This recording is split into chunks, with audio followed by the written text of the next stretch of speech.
નમસ્કાર મિત્રો, Gujju health journey ચેનલમાં તમારું દિલથી સ્વાગત છે। મિત્રો, શું તમે પણ એવું વિચારો છો કે અળસીની તાસીર ગરમ છે, તેથી ઉનાળામાં તેને અડવું પણ ન જોઈએ? જો હા, તો કદાચ તમે એક એવી જાદુઈ વસ્તુ ચૂકી રહ્યા છો જે તમારા હૃદયની બ્લોકેજ ખોલી શકે છે, ઘૂંટણના દુખાવાને ગાયબ કરી શકે છે અને વધતા વજનને રોકી શકે છે। આજના આ વિડીયોમાં હું ગુજુ હેલ્થ જર્નીથી તમને જણાવીશ કે કેવી રીતે આ નાનકડા બીજ આ કાળઝાળ ગરમીમાં પણ તમારા શરીર માટે કુલરનું કામ કરી શકે છે, જો તેને ખાવાની સાચી રીત ખબર હોય। જી હા, આજે આપણે જાણીશું એ સિક્રેટ રીત જેનાથી અળસી ગરમી નહીં કરે પરંતુ બમણો ફાયદો આપશે। આપણે અવારનવાર મોંઘી દવાઓ અને સપ્લિમેન્ટ્સ પાછળ ભાગીએ છીએ, ખરું ને? પરંતુ આપણા રસોડાના ડબ્બામાં રાખેલી અળસીમાં એ તાકાત છે જે 2000ના ઓમેગા-3 કેપ્સ્યુલમાં પણ નથી। આમાં ફાઇબર છે, લિગ્નાન્સ છે અને દિલનો દોસ્ત ઓમેગા-3 ફેટી એસિડ છે, પરંતુ ઉનાળામાં તેને સીધી ચાવી કે ખોટી રીતે ખાવી પેટમાં બળતરા અને દાણા પેદા કરી શકે છે। તો ચાલો મોડું કર્યા વગર જાણીએ અળસીના ફાયદા અને ઉનાળામાં ખાવાની સાચી રીત। મિત્રો, ઉંમર વધવા પર કે કેલ્શિયમની ઉણપથી સાંધા વચ્ચેનું સિનોવિયલ ફ્લુઇડ, જેને આપણે સામાન્ય ભાષામાં ઘૂંટણનું ગ્રીસ કહીએ છીએ, તે સુકાવા લાગે છે અને સાંધામાં દુખાવો થવા લાગે છે। અળસીમાં રહેલું ઓમેગા-3 AL એ હાડકાં વચ્ચેના ઘર્ષણને ઘટાડે છે। આયુર્વેદ કહે છે કે સાંધાનો દુખાવો વાયુ બગડવાના કારણે થાય છે। અળસી સ્નિગ્ધ એટલે કે તેલી હોય છે, જે શુષ્કતાને ખતમ કરી સાંધામાં લવચિકતા લાવે છે। આમાં પુષ્કળ મેગ્નેશિયમ છે, જે સ્નાયુઓની જકડન ખોલે છે, જેનાથી સવારે ઉઠતી વખતે થતો સાંધાનો દુખાવો ઓછો થાય છે। આ સિવાય અળસીના બીજ ફાયદાની વાત કરીએ તો તે પેટની સફાઈ કરે છે। ઉનાળામાં અવારનવાર આપણે ઓછું ખાઈએ છીએ, તેમ છતાં પેટ ભારે લાગે છે। અળસીમાં સોલ્યુબલ અને ઇનસોલ્યુબલ બંને પ્રકારના ફાઇબર હોય છે। તેનું ફાઇબર તમારા આંતરડામાં જામી ગયેલી જૂની ગંદકીને સાવરણીની જેમ સાફ કરે છે। તે લિગ્નાન્સથી ભરપૂર છે, જે ફેટ બર્ન કરનારા હોર્મોન્સને એક્ટિવ કરે છે। જ્યારે તમે તેને પલાળીને ખાઓ છો ત્યારે તે પેટમાં જઈને ફૂલે છે, જેનાથી તમને કલાકો સુધી ભૂખ લાગતી નથી અને વેઇટ લોસ સરળ બની જાય છે। ઉનાળાનો તેજ તડકો આપણી સ્કિનનું મોઇશ્ચરાઇઝર છીનવી લે છે। અળસી ખાવાથી શરીરની અંદર કોલેજનનું પ્રોડક્શન વધે છે, જેનાથી ફાઇન લાઇન્સ અને કરચલીઓ ઓછી થાય છે। તે તમારી સ્કિનને અંદરથી હાઇડ્રેટેડ રાખે છે, જેનાથી ચહેરા પર ગ્લાસ સ્કિન જેવો ગ્લો આવે છે। જો ઉનાળામાં પરસેવા અને ધૂળને કારણે વાળ ખરી રહ્યા હોય તો અળસીમાં રહેલું વિટામિન E અને ઓમેગા-3 વાળના મૂળને એટલે કે ફોલિકલ્સને પોષણ આપે છે, જેનાથી વાળ વચ્ચેથી તૂટવાનું બંધ થઈ જાય છે। આ સિવાય મિત્રો, ઉનાળાની ઋતુમાં ડિહાઇડ્રેશનને કારણે લોહી ઘટ્ટ થવાનો ડર રહે છે, જેનાથી હાર્ટ પર પ્રેશર વધે છે। અળસીનું નિયમિત સેવન LDL એટલે કે ખરાબ કોલેસ્ટ્રોલને ઓછું કરે છે અને નસોની દિવાલ પર જામતી ચરબીને ઓગળવામાં મદદ કરે છે। આમાં રહેલું પોટેશિયમ નસોને રિલેક્સ કરે છે, જેનાથી હાઈ બીપીની સમસ્યામાં ઘણી રાહત મળે છે। તેને તમે તમારા દિલનું નેચરલ ગાર્ડ માની શકો છો। ખાસ કરીને આપણી બહેનો માટે અળસી એક કોઈ વરદાનથી ઓછી નથી। અળસી દુનિયામાં લિગ્નાન્સનો સૌથી મોટો સ્ત્રોત છે, જે એસ્ટ્રોજન હોર્મોન્સને બેલેન્સ કરે છે।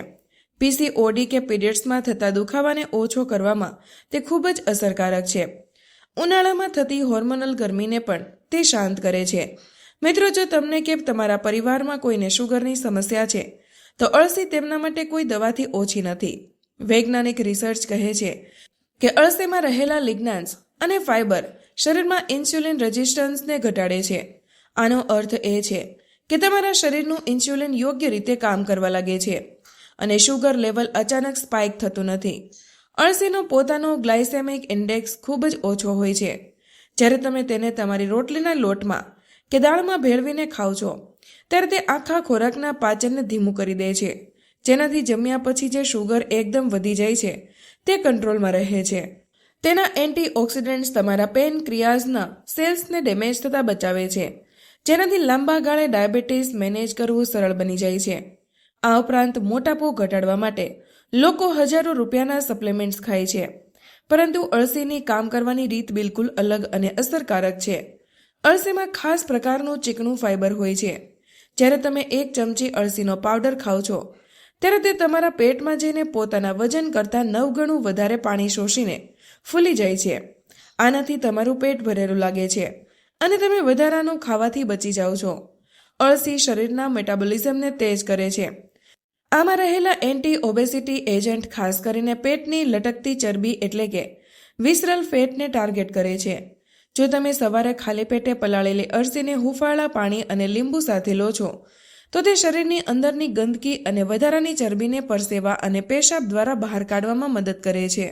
અળસી માત્ર વજન ઓછું નથી કરતી, પરંતુ તે તમારા શરીરને અંદરથી સુડોળ અને ડોન્ટ બનાવે છે, કારણ કે તેમાં પ્રોટીન પણ સારી માત્રામાં હોય છે. હવે વાત કરીએ સૌથી જરૂરી પોઈન્ટની, ઉનાળામાં અળસી કેવી રીતે ખાવી. જુઓ, ઉનાળામાં અળસીને શેક્યા વગર કે પલાળ્યા વગર ક્યારેય ન ખાવી. 1 ચમચી અળસીના પાવડરને આખી રાત અથવા તો 6 કલાક માટે 1 કપ પાણીમાં પલાળી દો. તેનાથી તેની તાસીર નોર્મલ થઈ જશે. આ સિવાય તમે દહીં સાથે પણ અળસીનું સેવન કરી શકો છો. બપોરના જમવામાં 1 વાટકી તાજું દહીં લો. તેમાં 1 ચમચી શેકેલી અળસીનો પાવડર ભેળવી દો. આ પ્રોબાયોટિક અને ઓમેગા 3નું સૌથી બેસ્ટ કોમ્બિનેશન છે. લીંબુ પાણી સાથે પણ તમે તેને લઈ શકો છો. સવારે ખાલી પેટે 1 ગ્લાસ પાણીમાં 1 ચમચી અળસીનો પાવડર અને લીંબુ નાખીને પી લો. આ બોડીને ડિટોક્સ કરશે અને વેટ લોસમાં તમારી મદદ કરશે. આ ઉનાળાની ઋતુમાં અળસી ખાવા માંગતા હોય તો કેટલીક સાવચેતીઓ છે. આ ભૂલથી બચો. પહેલું એ કે વધુ માત્રામાં ન લો. ગરમીમાં 1 નાની ચમચી એટલે કે લગભગ 5 થી 7 ગ્રામથી પણ વધુ ન લેવી. બીજું, જો અળસી લઈ રહ્યા હોય તો પાણીની કમી ન થવા દો. દિવસભરમાં 10 થી 12 ગ્લાસ પાણી જરૂર પીવો, નહીં તો તમને કબજિયાત થઈ શકે છે. ત્રીજું એ કે અળસીની એટલી જ પીસીને રાખો જેટલી તમે 1 અઠવાડિયામાં વાપરી શકો. 1 અઠવાડિયાથી વધુ તેને રાખવી નહીં, કારણ કે તેના પોષક તત્વો ખતમ થઈ જાય છે. તો મિત્રો, અળસીથી ડરો નહીં, બસ રીત બદલો. જો તમને સાંધામાં દુખાવો રહેતો હોય અથવા તમે કુદરતી રીતે ચળકતી સ્કિન ઈચ્છતા હોય, મોટાપો, શુગર અને બીપીને કંટ્રોલ કરવા માંગતા હોય તો કાલથી જ તેને તમારી ડાયટમાં સામેલ કરો. તો મિત્રો, આજનો વિડીયો અહીં પૂર્ણ કરીએ છીએ. આજની આ માહિતી તમારા દિલને સ્પર્શી હોય તો આ વિડીયોને 1 લાઇક જરૂર કરજો, કારણ કે તમારી 1 લાઇક અમને વધુ મહેનત કરવાની પ્રેરણા આપે છે. આ માહિતીને તમારા સુધી સીમિત ન રાખતા અત્યારે જ તમારા મિત્રો અને પરિવાર સાથે શેર કરો. તમારો 1 શેર કોઈ માણસને મુસીબતથી બચાવી શકે છે અને તેમના આશીર્વાદ તમને મળશે.